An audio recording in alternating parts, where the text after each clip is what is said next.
Hi, everyone. I am an AI assistant for Dr. Lee. I will review the general concepts of postoperative pain, including acute, persistent, and chronic pain. Some articles describe post-surgical pain or chronic postoperative pain, CPP, differently, but they refer to the same underlying condition. Also, we will explore the possible causes and pain mechanisms of chronic postoperative pain and discuss strategies to prevent persistent and chronic pain after surgery. This topic may seem boring, but it is critical for understanding pain in patients who have already undergone surgery and continue to experience pain, for example, persistent pain after spinal fusion surgery. Key point 1. The rising incidence of postoperative pain and its dependence on surgery type. The incidence of postoperative pain is increasing, and it varies depending on the type of surgery performed. To understand this trend, we need to examine the global volume of surgeries, estimate its trajectory based on economic and population growth, and investigate the rate of postoperative pain and its associated factors. According to a 2016 study by Thomas Weiser, the total number of surgeries worldwide in 2012 was estimated at 312.9 million, reflecting a 38.2% increase from 226.4 million surgeries in 2004. Given that this study was conducted over a decade ago, the global surgical volume has likely increased even further. Economic growth and development have contributed to this rise. As economies grow, healthcare investments expand, improving access to surgical care. Also, longer life expectancy associated with higher GDP increases the demand for surgeries, as aging populations require more medical interventions. The incidence of CPP varies by surgery type. Orthopedic surgery has one of the highest rates of CPP, with preoperative chronic pain being a significant independent risk factor. This data is particularly evident in spinal surgery, knee arthroscopy, and total knee and hip arthroplasty, where moderate to severe CPP incidence at 12 months can be as high as 39%. Certain surgical procedures carry a higher risk of CPP, including orthopedic surgery, thoracotomy, mastectomy, caesarean delivery, spinal surgery. Key point 2. Incidence rate of chronic postoperative pain and its dependence on surgery type. Chronic post-surgical pain is a significant concern, with its incidence varying widely depending on the type of surgery performed. A multicenter, prospective, observational study conducted across 21 hospitals in 11 European countries reported that 12% of patients experienced moderate to severe CPP at 12 months postoperatively, with 2% suffering from severe pain.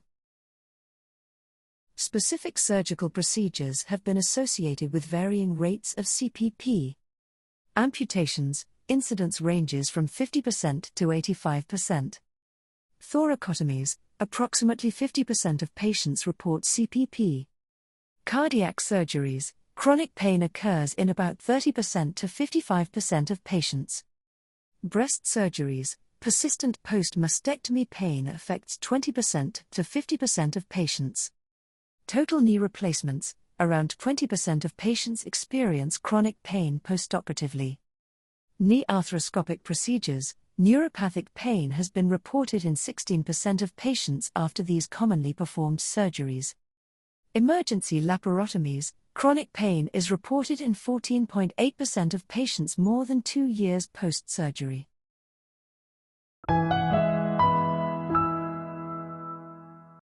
Key point 3.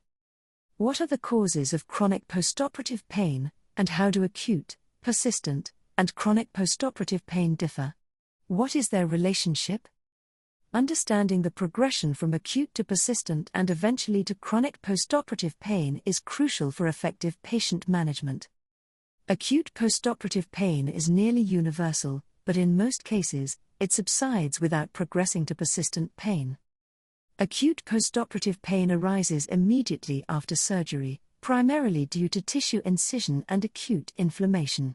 It is typically nociceptive, resulting from direct activation of pain receptors in response to surgical trauma. While persistent postoperative pain, lasting greater than or equal to 3 months, develops in approximately 10 to 50% of patients, not all cases transition to chronic pain. On average, the likelihood of persistent pain resolving over time is estimated at 50 to 80%, meaning only a fraction, approximately 5 to 30%, progresses to chronic postoperative pain.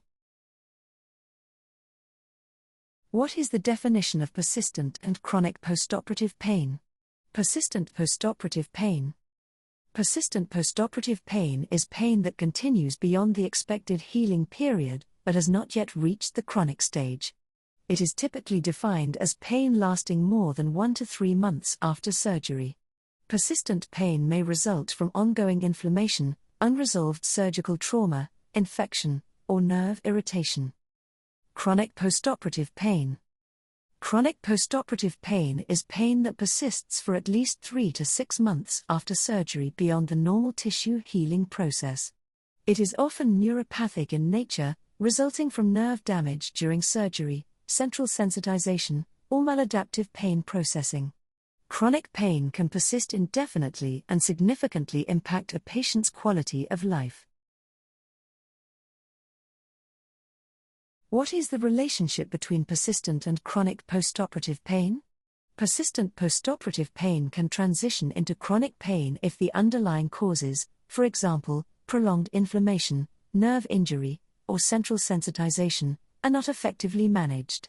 The key difference is that persistent pain is still within the timeframe of potential recovery. In contrast, chronic pain represents long-term maladaptive pain processing that may require specialized pain management strategies. Key point 4. What are the risk factors for progression to persistent and chronic postoperative pain? The incidence of acute, persistent, and chronic postoperative pain varies depending on the type of surgery, patient factors, and surgical techniques. It's important to note that multiple factors, including the severity of acute postoperative pain, pre-existing pain conditions, psychological factors, and the type of surgical procedure, influence the transition from acute to chronic pain. Pain intensity on the first postoperative day is a significant predictor for the development of chronic postoperative pain. Studies have demonstrated that patients experiencing severe acute postoperative pain are at a higher risk of developing persistent pain conditions. For instance, research indicates that the presence and intensity of acute pain during or after surgery are predictive of the development of chronic pain. Additionally, the percentage of time spent in severe pain on a postoperative day has been linked to the likelihood of developing chronic postoperative pain. Regarding the presence of a neuropathic component of pain during the acute and subacute phases of postoperative recovery, evidence suggests that such symptoms can indeed be indicative of an increased risk for chronic pain development. Surgeries commonly associated with nerve damage, such as breast surgery, thoracotomy, and herniorrhaphy, have high rates of chronic postoperative pain, and large outcome studies have linked neuropathic symptoms to more severe chronic pain. Chronic postoperative pain is influenced by various independent risk factors, including age under 55 years, younger patients have a higher risk of developing CPP. Pre-existing chronic pain, individuals with existing chronic pain conditions are more susceptible to CPP. Previous abdominal surgery, a history of abdominal surgeries increases the likelihood of CPP. Acute postoperative pain, severe pain immediately after surgery is a strong predictor of chronic pain development. Postoperative use of nonsteroidal anti-inflammatory drugs, the necessity for NSAIDs post-surgery may indicate inadequate pain control, correlating with higher CPP risk. Opioid use upon discharge, patients discharged with opioid prescriptions may have experienced significant pain, increasing CPP risk. Hospital stay longer than 3 days. Extended hospitalization can be associated with more complex surgeries or complications, contributing to CPP. Additionally, individual factors such as pre-existing pain, anxiety, and genetic predisposition are significant in the development of postoperative pain. Preoperative anxiety and depression have been identified as independent risk factors for chronic post-surgical pain.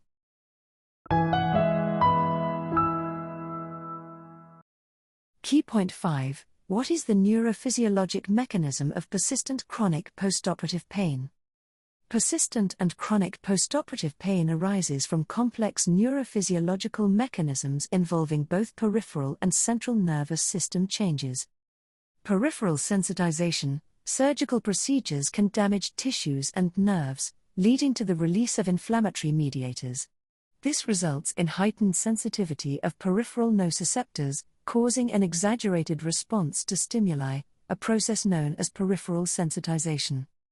Central sensitization: persistent noxious input from the periphery can induce long-term potentiation in the spinal cord and brain, enhancing the excitability of central neurons.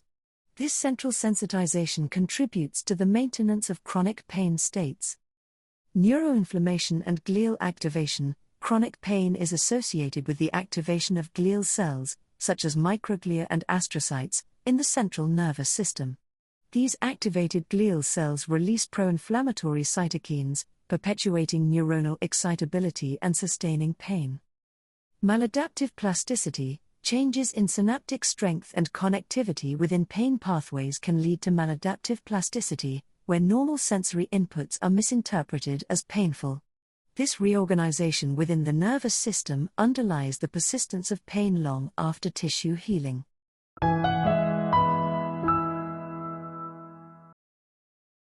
Key point 6. What are the characteristics of chronic postoperative pain?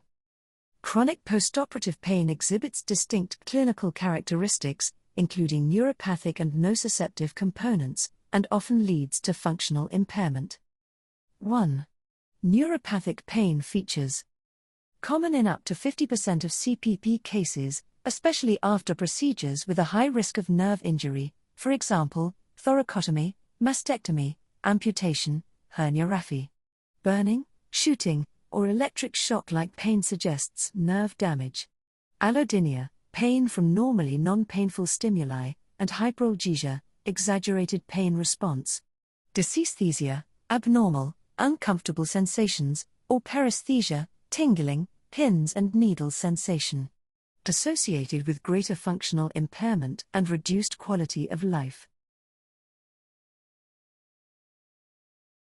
2. Nociceptive pain features. Persistent dull, aching, or throbbing pain related to muscle, joint, or soft tissue involvement.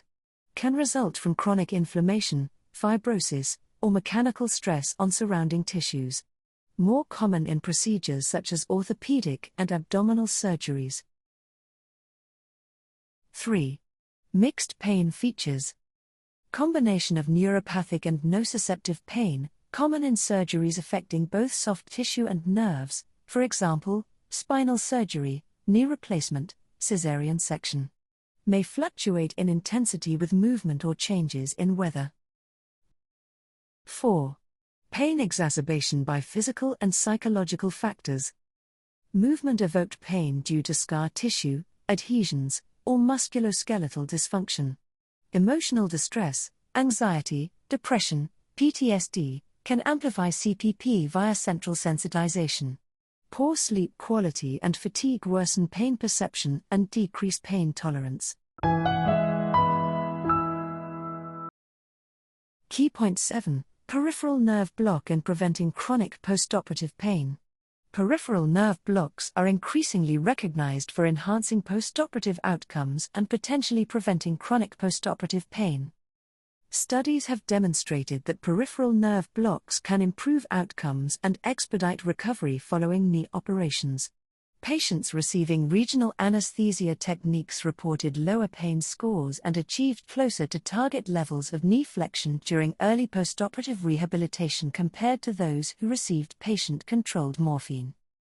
Reduction of postoperative complications. A comprehensive review of 122 studies found that using peripheral nerve blocks, as opposed to not using them, was associated with lower rates of cognitive dysfunction, respiratory failure, cardiac complications, infections, thromboembolism, and blood transfusions. This data underscores the broader systemic benefits of peripheral nerve blocks in the perioperative setting. Preventive analgesia aims to reduce the incidence of CPP by managing pain effectively in the perioperative period. Regional anesthesia, including neuraxial and peripheral nerve blocks, plays a key role in this strategy by modulating pain signaling initiated by surgical incisions. By blocking the activation of pain pathways, these techniques may prevent the development of chronic pain syndromes. Key point 8. Conclusion. Pain after surgery or trauma is a complex phenomenon that is not fully understood. It is a specific entity that is not an inflammatory response alone or isolated nerve injuries, but is usually a combination of both. A combination of mechanical, chemical, and thermal insults to the tissue and the surgical procedure causes the pain. The pain is also affected by the individual's psychological and emotional state and other factors such as previous pain experiences and expectations. It is important to note that pain after surgery does not always involve nerve injury, as it can be caused by other factors such as inflammation, tissue damage, and the surgical procedure itself. Progression from acute to chronic pain involves nerve injury, pre-existing pain, anxiety, catastrophizing, genetics, and postoperative factors. Epigenetic mechanisms have been found to modulate nociceptive sensitization after incision. Peripheral nerve blocks not only enhance immediate postoperative analgesia and functional recovery but also contribute to reducing postoperative complications and preventing chronic postoperative pain. Their integration into multimodal analgesia protocols is a valuable strategy for optimizing surgical outcomes and patient quality of life. Thank you for your attention.